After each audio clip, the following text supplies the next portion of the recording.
Alright, I guess it's time to talk about something I wish and I bet you all wished we never had to talk about ever. Virgil van Dijk's injury and how it can possibly affect the rest of Liverpool's season. And I know there's going to be a lot of speculation, but what else can we do at this point? So let's begin. I didn't talk about this a lot in my original 2-2 match opinion instant reaction, but it was something that a lot of us definitely were concerned about because we heard straight away it might be ACL, it might be the rest of the season, it might be 6 months, who knows, but it doesn't look good. And how Jurgen Klopp said after the match, Virgil plays all the time, even sometimes through pain, but he plays every time. Now, he couldn't. And that's a bad sign. And holy fuck, it was. Because now it's official, it's ACL, and he's gonna go on to surgery. And reportedly, Liverpool still have hopes that recovery will go soon and fast, and very well. And he's going to miss big chunk of his season, but at least he's going to be able to play at the end. But understandably, it's only hopes and praise and very, very, you know, positive attitude towards this problem because most likely it's until the end of the season and possibly going forward, maybe even until the beginning of next season. So it means not only the rest of this season, but Euros, which is a big blow for Netherlands and for Virgil as well. I can't even imagine.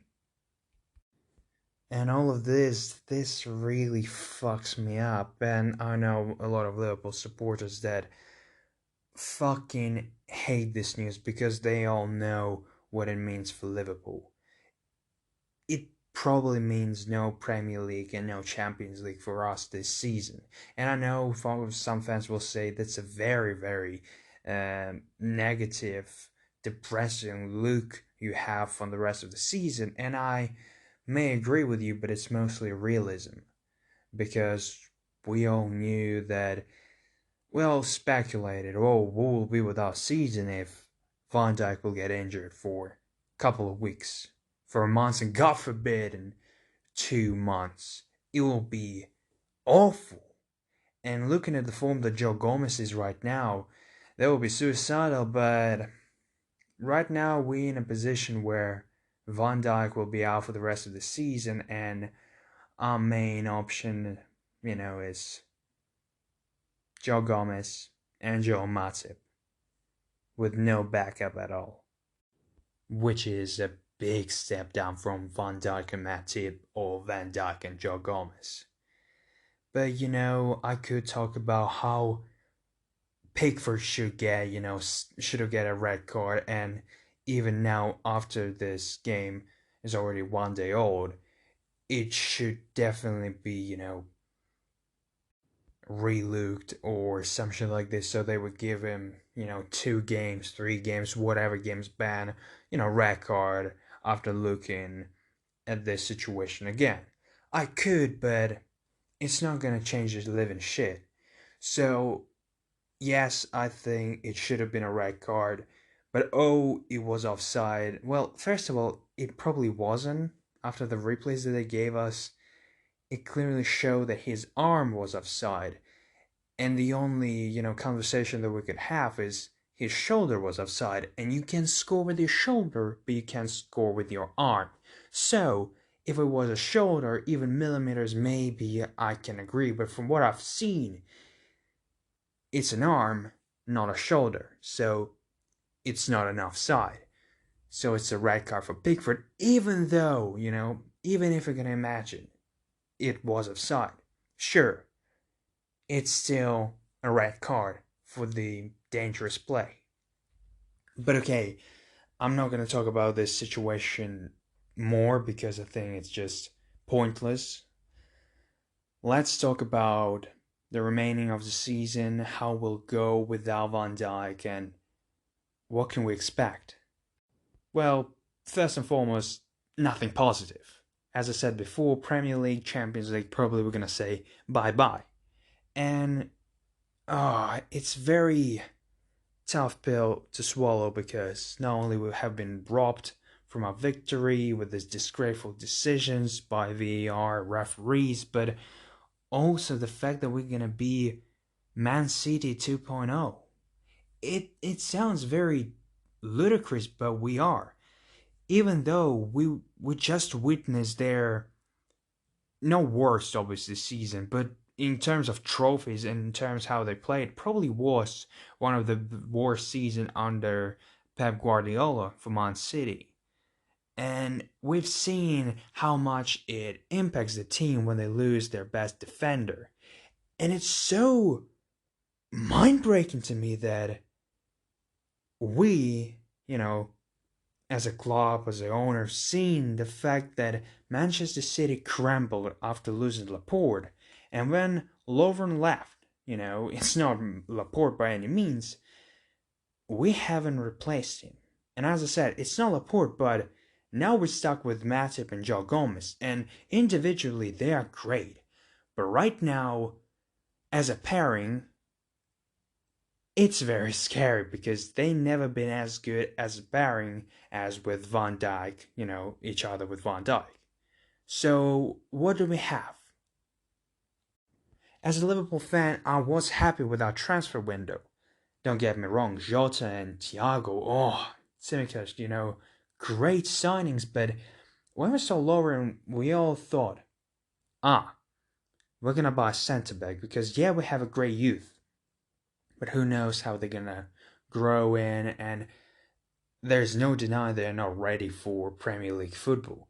They need to go to the Championship or like Nat Phillips is in Bundesliga to get more experience and then go to the Premier League side. Maybe not Liverpool, maybe, Burnley or whoever, just to get more practice and understanding of the Premier League football. And only then you can expect them to appear at the Liverpool side. So there was no conversation about Van de Beek, whatever the name of our great youngster, Van de Beek, obviously. Yeah, my mind is a little bit off right now. I'm not thinking about our youngsters. Yeah, we possibly could make an argument, but as I said, we need to put them in a long list for now. So it was obvious we needed a defender, but we decided to wait until next summer to get someone bigger. Maybe Upamecano, who is still relatively young and still has so much potential, but already considered one of the best defenders, of 2019 or 2018. He was very solid, there's no denying. And right now, we're in a position that we need to rush those signings, we need to rush those decisions. Very hard decisions for our owners who we very much know not gonna want to spend another 70, 60, 80 millions on another defender because, well, we just did it with Van Dijk and we spent quite a few money on Thiago or Jota, so why would we spend another big chunk of money for another player? But right now, clubs should just put an ultimatum. It's either like this, either nothing. Because, as I said, we're now stuck with Joe Gomez and Matip as a pairing. And we all know that they are great individuals. But as a pairing, they never work particularly well. And even more so, we all know that they're going to get injured. And that's another problem. But if that's what wasn't enough, we also know that Joe Gomez right now in a horrendous form. The rest, since the beginning of the season and in the end of the previous one, after the restart of the season, we've been saying how poor Joe Gomez was. And nothing really changed in my honesty got worse a little bit. He still needs this big slap to understand that he needs to come back to the form that he once was. And that's exactly what we tried to do in this match against Everton by putting him on the bench, but unfortunately, he needed to go and secure a place of Van Dijk. and that's an impossible role to fit in. But not only this, but he also was pretty poor against Everton. One of the worst players, if we're being honest. This second goal never gonna let me rest, it seems like. So combine his form with the fact that we're gonna be seeing him with Matip, that's a scary thought. We can only pray that he will understand how much pressure is on his shoulder and Matip's shoulder. They will not break, and they will, be in a top form until January. We might sign another defender, just to be sure that we're going to be able to go until the end of the season. And this defender should be a top notch, not some, Lovren type or David Luiz type, Vertonghen, or whoever. No, it should be a solid defender who's going to be able to step in and take a place of Joe Gomez or Matip if needed, because nobody's on the level on Dijk, but we clearly needed another defender this summer, and we all talked about this. So this is a necessity, not, oh, maybe we need someone. But not only this, we also need to realize that Joe Matip and Joe Gomez are guaranteed to get injured. Name me one season since they arrived and before where they haven't been injured for at least, a short period of time, because it's near impossible. I can remember, you probably can remember too. You need to go to Wikipedia to understand, to analyze, okay, maybe this season he wasn't that much injured, so maybe, just maybe, some miracle will happen and he will never gonna be injured again, or at least until the end of this season. But once again, this is hopes and this is miracles we're talking about, because it's mostly guaranteed one of them, or at worst both of them, will get injured. And who will step as another defender? It's probably Fabinho. And that's been a concern for all of Liverpool fans when we didn't sign a defender, that Fabinho will go lower as a centre-back, even though we need him as a centre defensive midfielder. And, at the very beginning of the season, we've all been saying, well, hopefully it's not going to happen until Boxing Days, when we need this third defender and he will be able to step in. Fucking hell, like 2 games in, we're already using him as a second defender. But now we're in a position that he will be near a first choice. Even if nothing goes wrong with Joe Gomez or Matip when it comes to injuries, if Joe Gomez is going to stay in his current form, Fabinho is probably going to be first choice. One of the first choice, if not the first choice, to be a pairing with Matip. And that's a scary thought, because not only are we using our best CDM as a centre-back, which always going to be dodgy because it's not his natural position, we also losing a person at midfield. And yes, we signed Thiago, that's great, even though he got an injury as well. And who knows for how long he will be out, even though Liverpool said that his injury is not as dangerous, is not as scary as they originally thought. It doesn't mean he doesn't have an injury. So it might be 1 game, might be 2 games, it might be a little bit more, but let's hope it's either 9 games or just 1 or 2 this week, and we are done with the injuries for Thiago. But once again, Thiago is quite an injury-prone guy, so you can expect him to get injured for at least a little bit. Same goes for Keita, who was incredible at the end of last season, but wasn't as much in this season, since the season started. It's a totally different player. It seems like he needs this restart button for himself that he cannot find. And this is quite a thing with him since he joined Liverpool, He has some good games, and then he is out either with an injury or just mentally he's no longer as good as he was. He can't perform at the same level. And that's another concern for Liverpool fans, because Ox still is out, and let's be honest, we all forgot that we have him in the squad. And even though we have depth now in the squad, the fact that we're going to need to pull Fabinho as a centre-back, God forbid if we're going to use Henderson as a centre-back, I would rather just gouge my eyes right now rather than watch this nonsensical piece of shit, situation unfold right in front of my eyes. So there's a lot of things we need to consider when it comes to Van Dijk being out. But what does it mean for Van Dijk himself? Because ACL is quite a scary injury, and he is not as young to take it with somewhat ease, because we're seeing with Asensio, he's never been at the same heights that he was at some points of his Real Madrid career. Even though I don't think there was many of those heights, but he was better than he is right now. Or we can look at Nicola Zaniolo, from Roma, who suffered an ACL on one leg, missed a big portion of last season, came back and tore another one on his right leg. That is a possibility as well. And how he explained himself why this happened, it was because he was so afraid, and his body was so afraid to take normal amount of pressure on his already injured leg, that he pushed his right leg more. He put more weight, more pressure on the right leg, and his other leg just couldn't bear with it and broke as well.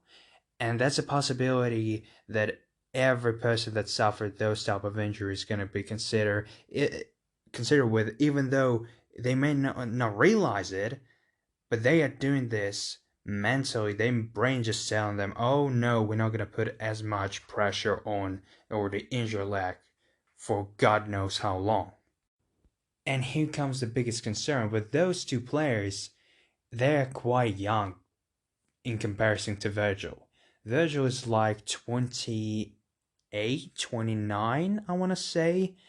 And when the player is that old, even though he's one of the best, he gets this type of injury.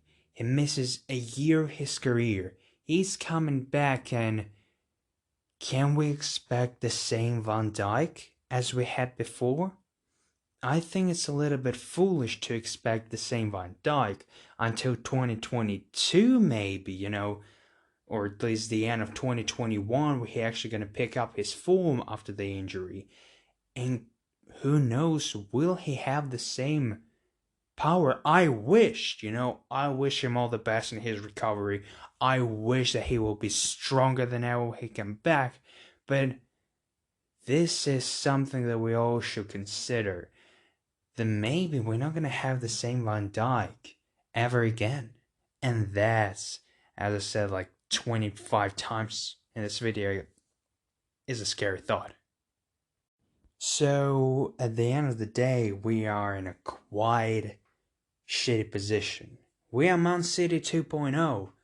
And as I said before, this season of Premier League will not be one team only. And my words right now are said to be true, because if we're gonna look at this match day only, so many fucked up results, like Tottenham getting the lead until 80th minute, and then in 10-15 minutes crumbling and getting a 3-3 result. Southampton, Chelsea, another 3-3.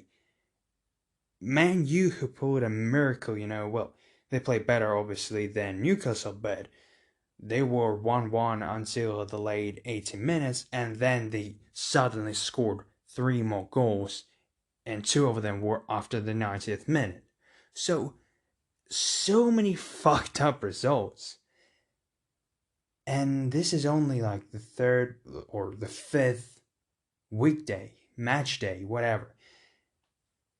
We already seen that a lot of teams can lose to a bottom, middle part of a table, and top 6 sides between itself can take, a loss here and there. So there is no big surprise when you will tell me that Liverpool will lose to a club like Aston Villa, because no one expects 7-2, but I said it so many times last season to my friends, to any person, that Aston Villa were very close to beating us twice, and they were just unlucky, or they didn't have enough physicality. This time, they had everything in the palm of their hands. And same goes for some other teams that knew how to play against us but couldn't. But now, with Van Dijk out, they have a lot of opportunities to get some wins. It's a typical Premier League and we all love it, but next week's will be a big show. What can we expect from this side without Van Dijk? Without this mental leader of defense, this leader when it comes to being on the pitch and, just not, he's not a leader in the same way as Henderson is. Let's not get this messed up. Henderson is a leader who, in a game like Aston Villa, Liverpool, 7-2, would be able to turn around the game, not by scoring, but mentally giving a slap to everyone. And after 2-1, when Salah would score, his first goal of the game, we would be able to pull a comeback. That's what everyone expected after this happened. 2-1, oh, typical Liverpool fashion, let's do a comeback. But no, because there was no leadership on the pitch. But with Henderson in, and even without, Van Dijk is a leader when it comes to defense. Even though he was quite arrogant lately and he made quite a few mistakes, there's no denying of this, when the time comes and he needs to be serious, he is the best defender in the world. And this season, after those mistakes, after this result, 7-2, I'm more than sure that he would take all of matches serious. He would go all in just to be the best defender in the world, just to secure the victory, just to secure this title one more time, go for the Champions League one more time. So there will be no denying, but now he's not going to be able to do this. And that's a shame, but we need to look forward, and as I said, those next weeks until January, or not until January, until November, maybe December, will show how much are we actually going to be able to fight. Will we be able? And maybe all of my negative thoughts are just nonsense. Yeah, maybe we're going to lose or draw with the Man City, but every single other game we're going to win, and there was no point of being so dramatic. But right now, it's a big possibility of not only, Premier League title, but also top 2 slipping away. And that's a very depressing thought. So top 2 is not guaranteed, but is something that I'm kind of aiming for, because even though I think we are able to win a trophy, we are able to win a Premier League without Van Dijk, it's like 5 times harder. And that's a realistic thought. So we can only have to wait and see how it's all gonna unfold, how it's all gonna go down. And I hope that this is all just negative thoughts. And everything's gonna be great. We're not gonna notice Van Dijk's injury, and we're gonna just hope that he will come back at the end of the season stronger than ever, but let's just hope that's going to happen. There's a lot of negativity from me today, and I know there wasn't much of entertaining stuff here, like in a typical angry review or angry rant, but it's something that I need to do from time to time. This is a reality check, and it sucks, but we need to talk about this. So I'm just hoping for the best, and I wish you're hoping for the best too. So once again, thank you for listening.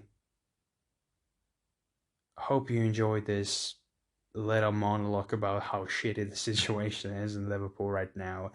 And yeah, hear you soon.